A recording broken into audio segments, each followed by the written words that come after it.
So this is a talk about plain things. Reality of it is more simply that like the discussion of a plant. A university has 1,000 different words to discuss a plant. Any individual plant is this and that and the other thing for nothing at all. When in fact, the only thing you need to know is this fucks that. Plain. That's all that matters. This fucks that. So, let's discuss reality. And we'll begin with the university itself. Discuss the idea of math. Math is also another foreign language introduced to ensure that you do not understand what they are talking about. All foreign languages are elements of how to invade a place without letting the people who live there know that you are in fact attacking them. And the university attacks us in every conceivable way. And a large part of that is due to language. They've added 1 billion words to the human language. All of it primarily is worthless, or we just plain don't need it. Another issue is math. Math is a foreign language as well. All that math is, doesn't matter what part of math you're talking about, what style of math you're talking about, all of math is to perform a measurement. If you don't need a measurement, you don't need math. It is that simple. And as far as the university goes for itself, in the case of artificial intelligence, soon there won't be any reason to have mathematicians, for instance, because the computer will be able to do it. And there won't be any interest in software engineers either, because the computer will be able to do it. And as far as robotics go, soon there won't be any reason to have surgeons, because the computer and the robotics will be able, and probably faster and better than you are. Just like computers and machinery and robots have invaded the workspace for all the rest of us. You will find yourself in the same place. And of course, the only reason that we don't see machines that are trying to control us right now, out in public and out with weapons and force, is because they don't have the motor that they require to make them self-sufficient. That's the only reason, otherwise they'd be here.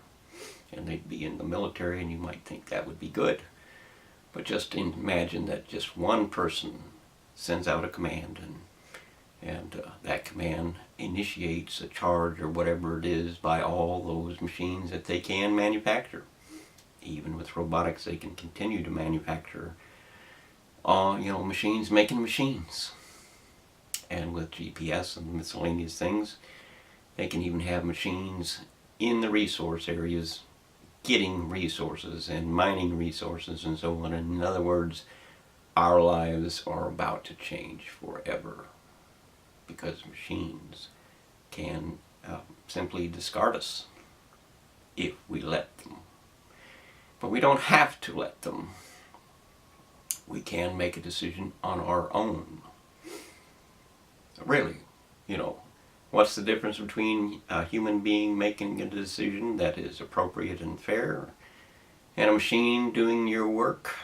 The answer is you made that choice, because the machine can't do it unless you let them use it. And that will not happen unless there is lots and lots of money involved for power. Because without power, there's no cause for things to take over society. And without money to buy humanity to do what you want it to do, or to buy machines to force humanity to do what you do, then there is no reason for it. So it comes down to the realities of what we choose as a society. And we have made tremendously bad choices. In all of human history, we are the ones that made the worst choices that have ever existed on this earth. And that's because you are led by the university. All your economic failure was created by the university. The atomic bomb in particular cause a tremendous landslide of money going to money spent without end. And of course the Vietnam War, that is about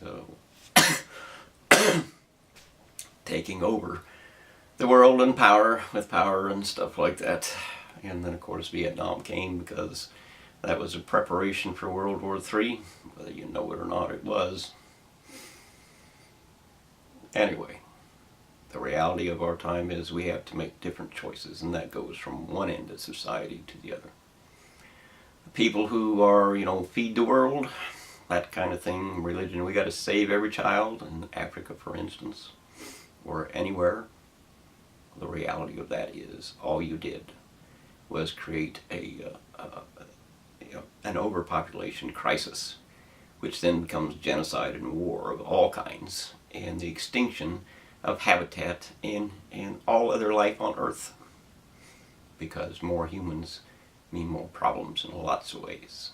They need more, they take more, they want more, they do more, they destroy more.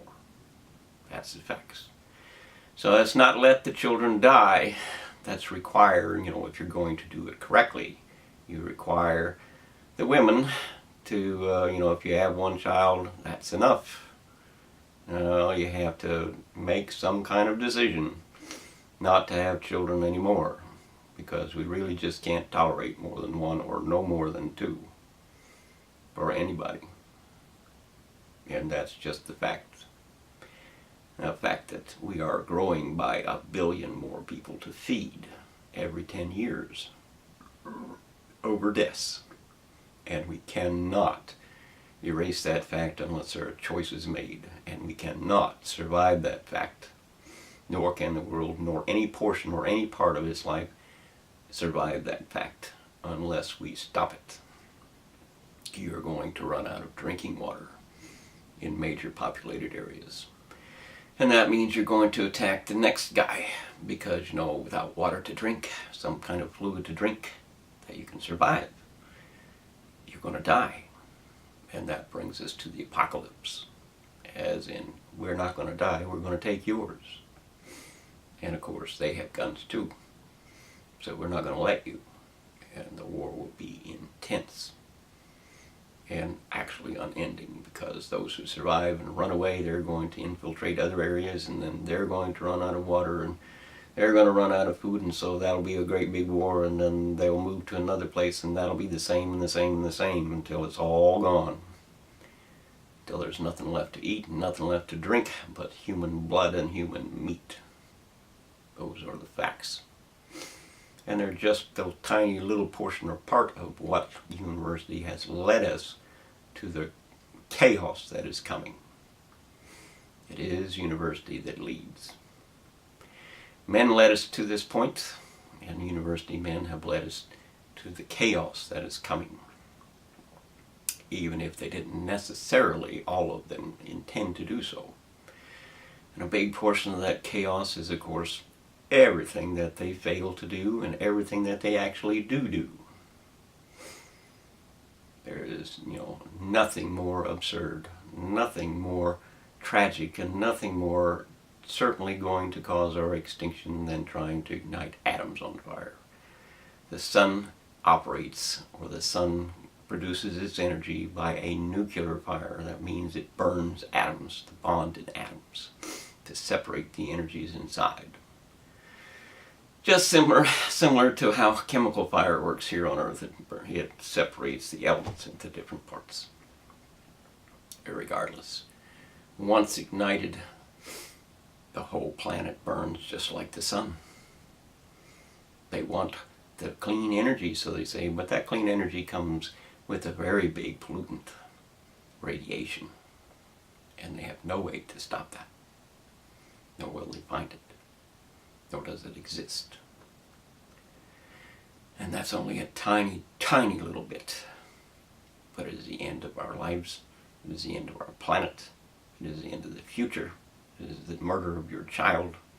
And it is even the destruction of the solar system by adding another sun here.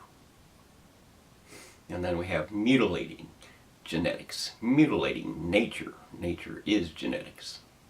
That's what nature is. The building of a body of life, that's what nature is. And when they throw the garbage truck into it, what do you suppose chaos is going to do for you? What do you suppose their chaos is going to do for you? And you think, well, they're going to wipe away every tear. Well, they're not. They're going to destroy life on Earth because they have no clue and they don't want a clue, and they intend to do what their God, which is evolution, says to them. And that pitiful excuse for an existence is that chaos brings forth life. Well, chaos does not bring forth life. Chaos is essentially fire. And it is the destruction of everything complex, as is the definition of chaos. In other words, your universities have become your Satan. And that's not a religious word so much as it is a reality of description. The reality of destroying a world by choice, by arrogance, pride and deceit, failure and fantasies. Just pathetic. Your food supply is in jeopardy. Your livestocks are all farmed by the factory farm today, and they are all dependent upon antibiotics, even if they tell you they're not. They are. Because when you pack life in very tightly, one disease moves across that whole thing in a big hurry. And while you have antibiotics to fight that disease, what you actually do is make superbugs and super disease that one day, no, it won't work anymore. And now it's released upon the whole world, and the whole world gets infected, and you have no other method of raising that livestock, so it all just disappears, along with your food supply.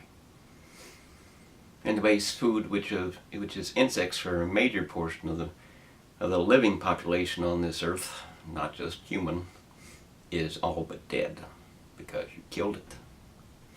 So if they don't have food to eat, they don't exist. And you're ruining the habitat of oceans, killing everything in it by every decision that you make about it. You're ruining the habitat of forests. You're disconnecting the atmosphere from the planet by cutting down trees. Without those leaves, the atmosphere doesn't stay chained to the planet, and the planet starts to move in a different RPM rate than the atmosphere does, and we become just like a planet in other parts of the solar system with 700 mile per hour winds, because the actual equator turns at a little over 1,000 RPM. So if the atmosphere is disconnected and the planet is moving at 1,000 miles per hour, guess what? We don't live here much longer. That's a fact. Along with so many other things. Trillions of tons of toxic waste and poisons and chemicals of all kinds dumped onto the water supply. Everything about the university-led destruction of our planet, destruction of our nature, destruction of our nation, destruction of everything is horrendous. They've made decisions claiming they know when it was all just a fairy tale and a fantasy and a failure and a lie and a theft and a betrayal and a terrorism. Those are the facts. Whether you like them or not doesn't make no difference whatsoever. Because what is true is what is true. Anyway, the reality is, even if you try to bring survival and life back to this earth, because it is doomed at this moment, even if you try at this moment, we literally have more than perhaps a 1 or 2% chance of actually succeeding. Because we are so many. 8 billion people matter. We really do. We have an impact. Your university said we can play God, and we took control of the earth, and we can do whatever we want, and they did. And that is the end result, is chaos and catastrophe and tragedy and terror and horror, because they didn't do anything for life or a future or a child. Every decision they made was, in fact, the opposite of that. And they stole the nation by stealing the money and counterfeiting it as hidden inflation, which is traitorous and treason. And on and on and on, including weapons of mass destruction. And they have made across the world biological weapons of mass destruction in who knows how many million facilities and universities and who knows where, by pretending it doesn't matter, by pretending that evolution will just, fix it in a billion years or so, and you'll have new life and all kinds of things. That'll be just great. Well, it'll be death. And that's all. And it will be horror. And you won't believe how bad it will be until it's here. And there is no solution for it, because we can't fix it. It's nature, and it's 1 trillion times more complex than what they know. So get it out of your mind that they're going to save you. They aren't. They're killing you. And those are the facts of life in our time, and they are the requirements that we need to change things. We need to gather ourselves together and make decisions that our life must come first for this planet. And that doesn't mean individual human lives. That means life for the planet comes first. Which means there are some of us that are going to die who don't want to. Because, it's just your time. We don't have room for you. We don't have money for you. We don't have resources for you. And that's not against you. That's just fact of life that has to be faced, along with 100, or maybe 1 million other little problems that have to be dealt with. It's pathetic. If the universities had the brain of a mosquito, we wouldn't be facing all these threats. But they threw it, their big brain, so-called arrogance and power and pride and greed, in the sewer. And that's what we have left, is the sewer. And we have to climb out of it. You can't keep driving vehicles the way you do. You can't keep, having furnaces run who knows where and for immense amounts of heat being produced that are warming the planet and consuming the oxygen that we need to breathe. You can't do it. And you can't have air conditioning, because the fact of the matter is that contributes to heating the planet too. And while we heat the planet and you think, oh, it's all great today, well, the future is really bad when the planet no longer can cool itself in the summertime.